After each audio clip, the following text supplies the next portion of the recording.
Hi అండి. మీకు ఈ వీడియో నచ్చినట్లయితే వీడియోని లైక్ చేసి ఛానల్‌ని సబ్స్క్రైబ్ చేయండి. అసలు ఆ రణ్వీర్ భార్యకి దీనికి ఏంటి సంబంధం అమర్ అని మనోహరి అడగటంతో తన గురించి తెలుసుకుంటే నాకు కావాల్సిన ప్రశ్నలన్నింటికి సమాధానాలు దొరుకుతాయి మనోహరి అని చెప్పి అమర్ లోపలికి వెళ్తాడు. అదేంటి అసలు నా గురించి తెలుసుకుంటే అమర్‌కి ఏం ప్రశ్నలకి సమాధానాలు దొరుకుతాయి? అసలు అమర్ ఏం ఆలోచిస్తున్నాడు అని మనోహరి ఆలోచిస్తూ ఉంటుంది. తర్వాత బాగి తలస్నానం చేసి తల తుడుచుకుంటూ కప్‌బోర్డ్‌ని ఓపెన్ చేయగానే అందులో నుండి ఒక చీరతో పాటి తాళాల గుత్తి కింద పడిపోతుంది. వెంటనే బాగి ఆ తాళాల గుత్తిని చేతిలోకి తీసుకొని ఇవి 6 అక్క అస్థికలు ఫోటో ఉన్న గది తాళాలు కదా! అసలు ఇప్పుడు వెంటనే నేను వెళ్ళి 6 అక్క ఫోటోని చూడాలి. అసలు మనోహరి నాకు ఎవరో ఫోటోని చూపించి 6 అక్క అని ఎందుకు అబద్ధం చెప్పిందో ఇప్పుడే తెలుసుకోవాలి అని బాగి పరిగెత్తుకుంటూ ఆ గది దగ్గరికి వెళ్ళి తాళాలని ఓపెన్ చేస్తూ ఉంటుంది. సరిగ్గా అప్పుడే మనోహరి వచ్చి బాగిని అడ్డుకొని బాగి చేతిలో ఉన్న తాళాలని లాక్కునేస్తుంది. అటుగా వెళ్తున్న అనామిక ఇదంతా చూస్తూ ఉంటుంది. అసలు ఈ గది తలుపుల్ని తీయకూడదు. అసలు నీకేం హక్కు ఉందని దీనిని ఓపెన్ చేసి చూడాలనుకుంటున్నావు. అమర్ పర్మిషన్ లేనిదే ఈ గది తలుపుల్ని ఓపెన్ చేయకూడదు అని మనోహరి అంటుంది. చూడు మనోహరి, ఇవన్నీ కూడా బయటి వాళ్ళకి, అంటే నీలాంటి వాళ్ళకి, నేను ఆయన భార్యని. నాకు ఎలాంటి పర్మిషన్లు అవసరం లేదు అని బాగి చెప్తుంది. నాకు ఈ ఇంట్లో సర్వాధికారాలు ఉన్నాయి. ఎవరి పర్మిషన్లు అవసరం లేదు. నీకు ఇంకా డౌట్‌గా ఉంటే వెళ్ళి ఆంటీ, అంకుల్‌ని అడుగు. నీకే తెలుస్తుంది అని బాగి అంటే, ఇప్పుడే వెళ్ళి నేను ఆంటీ, అంకుల్‌కి ఈ విషయం చెప్తాను. ఈ గదిని తెరవబోయావని చెప్తాను అని మనోహరి వెళ్తూ ఉంటే, వెళ్తున్న మనోహరిని బాగి ఒక్కసారిగా వెనక్కి లాగి, అలాగే నువ్వు ఎవరో ఫోటోని చూపించి నాకు 6 అక్క అని చెప్పానని కూడా చెప్పు మనోహరి అని చెప్పటంతో మనోహరి షాకింగ్‌గా వింటూ ఉంటుంది. అంత షాకింగ్‌గా చూడకు మనూ. నిజం నీకు తెలిసిపోయిందని నాకు తెలిసిపోయింది. నువ్వు ఎవరో ఫోటోని నాకెందుకు చూపించావనే తెలుసుకోటానికే ఇప్పుడు 6 అక్క ఫోటోని చూడాలనుకుంటున్నానని బాగి అంటుంది.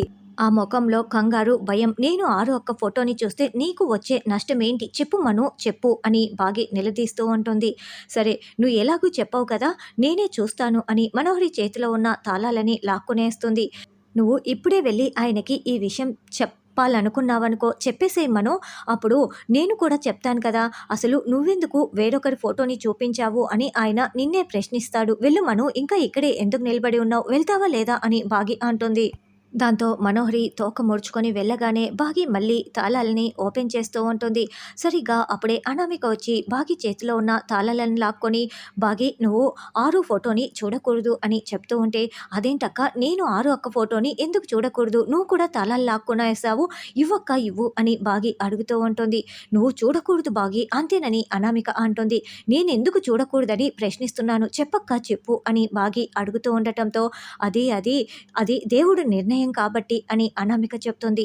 దేవుడి నిర్ణయమా? ఏం మాట్లాడుతున్నావక్క అని బాగి అడగటంతో, అవును బాగి, నువ్వు 6ని చూడటానికి కొడైకెనాల్ వరకు వెళ్ళావు, కానీ చూడగలిగావా? చూడలేదు. గుడిలో మనిషిని చూసావు కానీ ముఖం చూడగలిగావా? చూడలేదు. నువ్వు ఎన్ని రోజులైంది ఈ ఇంట్లో ఉండబట్టి, కానీ నువ్వు ఫోటో చూడాలనుకున్న ప్రతిసారి కూడా చూడలేకపోతున్నావు. అంటే ఇది దేవుడి నిర్ణయమే కదా. నువ్వు చేయాల్సింది ఇంకా మిగిలిపోయి ఉంది బాగి. ఆ పని పూర్తి చేసిన తర్వాత నువ్వే చూద్దువు కానీ అంతవరకు చూడకు బాగి, ఎందుకంటే ఇది దేవుడి నిర్ణయం కాబట్టి అని అనామిక చెప్పటంతో, అవునక్క, నువ్వు చెప్పింది నిజమే. నేను చేయాల్సింది మిగిలి ఉందక్క. మనోహర్ నుండి ఈ ఇంటిని కాపాడుకోవాలి అని బాగి చెప్తుంది. అంతేకాదు, తిరిగి రానంత దూరం మనోహర్ని తరిమి కొట్టాలి. అప్పుడు నువ్వు కావాలంటే ఫోటో చూడు బాగి. ఇది దేవుడి నిర్ణయం కాబట్టే నేను కూడా నీకు ఇలా చెప్తున్నాను. ఆ ప్రయత్నం మళ్ళీ వృధా అయిపోతుంది. ఇది దేవుడి నిర్ణయం ప్రకారమే జరగాలి అని అనామిక చెప్పటంతో, సరే అక్క, మనోహర్ని తరిమి కొట్టిన తర్వాతే ఎప్పుడు నేను ఆ ఫోటో చూడాలని రాసిపెట్టుంటుందో అప్పుడే చూస్తాను అని బాగి వెళ్తుంది. బాగి వెళ్ళగానే మనోహరి వచ్చి అనామిక సైడు అదోలా చూస్తూ ఉంటే, ఏంటి మనోహరి గారు అలా చూస్తున్నారు అని అనామిక అంటోంది. నేనంటే బాగి ఆ ఫోటో చూడకూడదన్న దానికి ఒక రీజన్ ఉంది. నువ్వెందుకు 6 ఫోటోని చూడొద్దని బాగీకి చెప్పి అలా పంపించేశావు? అసలు ఏం చెప్పి పంపించావు? అసలు నువ్వెందుకు చూపించటం లేదు అని మనోహరి ప్రశ్నిస్తూ ఉంటే, అంటే అరుంధతి గారి ఫోటోని చూసినప్పుడు బాగి చాలా బాధపడుతుంది. అందుకే నేను చూడొద్దని చెప్పి పంపించేశాను. అంతే అంతే అని అనామిక కవర్ చేస్తుంది. నువ్వు బయట పడిపోతావనుకుంటే ఇంత బాగా కవర్ చేసుకున్నావే. ఎన్ని రోజులు ఈ ముసుగులో దాక్కుంటావో నేను చూస్తాను అని మనోహరి అనుకుంటూ ఉంటుంది.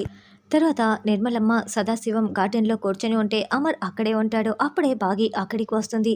నాన్న అమర్, మనము అరుంధతి అస్థికల్ని నదిలో కలపాలనుకున్నాం కదా, నీకు ఇష్టం లేదని తెలుసు. ఎందుకంటే అరుంధతితో ఉన్న బంధాన్ని తెంచేసుకోవటం నీకు ఇష్టం లేదని మాకు తెలుసు నాన్న. కానీ మన ఇంటికి మంచి జరగాలంటే కలపక తప్పదు నాన్న, కలిపేద్దాం అని వాళ్ళు చెప్తూ ఉండటంతో అలాగే అమ్మ, పంతులు గారిని పిలిపించండి అని అమర్ చెప్తాడు. బాగి సంతోషంగా వింటూ ఉంటుంది.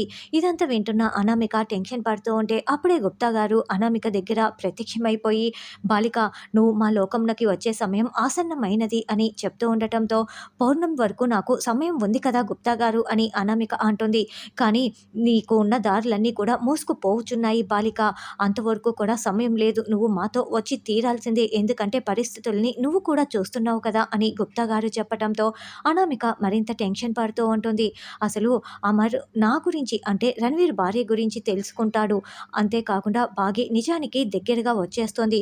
అదే కనుక జరిగితే నన్ను ఈ ఇంట్లో నుంచి బయటికి గెంటేస్తారు. చిత్ర చెప్పినట్లు చిత్ర ఈ ఇంటికి కోడలుగా వస్తే ఈ ఇంట్లో నా పెత్తనం పెరుగుతుంది.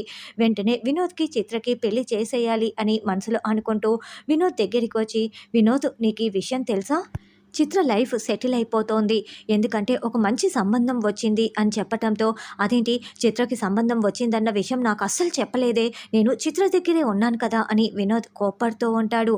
అంటే నేను వార్డెన్ మంచి సంబంధం కదా పెళ్లి చేసుకోమని చెప్తున్నా, చిత్ర ఎందుకో కానీ మనసులో ఏం పెట్టుకుందో తెలియదు కానీ కాస్త సమయం అడిగింది అని మనోహరి చెప్పగానే వెంటనే వినోద్ చిత్రకి కాల్ చేస్తూ ఉంటాడు.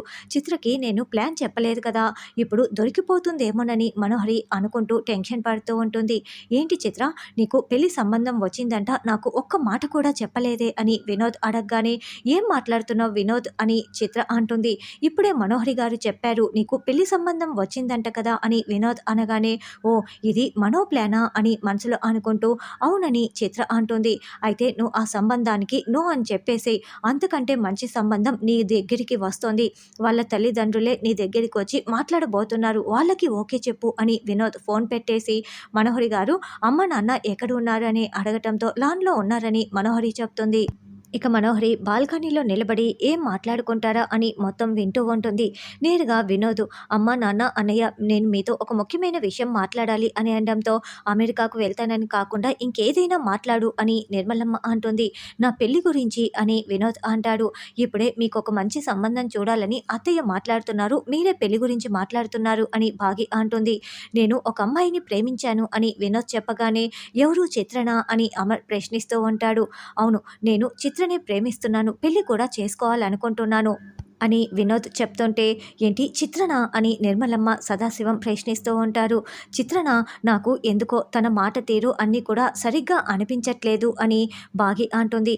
నేను మీ పర్మిషన్లు అడగటం లేదు, చిత్ర నాకు చాలా బాగా నచ్చింది, మీరేంటి చిత్ర గురించి ఇలా మాట్లాడుతున్నారు అని వినోద్ కోపంగా బాగిపై విరుచుకుపడుతున్నట్లు మాట్లాడుతూ ఉంటే, రే ఏంట్రా నువ్వు వదినపై అలా మాట్లాడుతున్నావు, వచ్చినప్పటి నుంచి చూస్తున్నాము, ఎందుకు బాగీపై అంత కోపంగా శత్రువులా చూస్తున్నావు, ఇప్పుడు నీకు మాత్రమే నచ్చితే సరిపోదు, బాగీకి కూడా నచ్చాలి, ఎందుకంటే తను ఈ ఇంటి కోడలు కాబట్టి అని నిర్మలమ్మ సదాశివం చెప్తారు.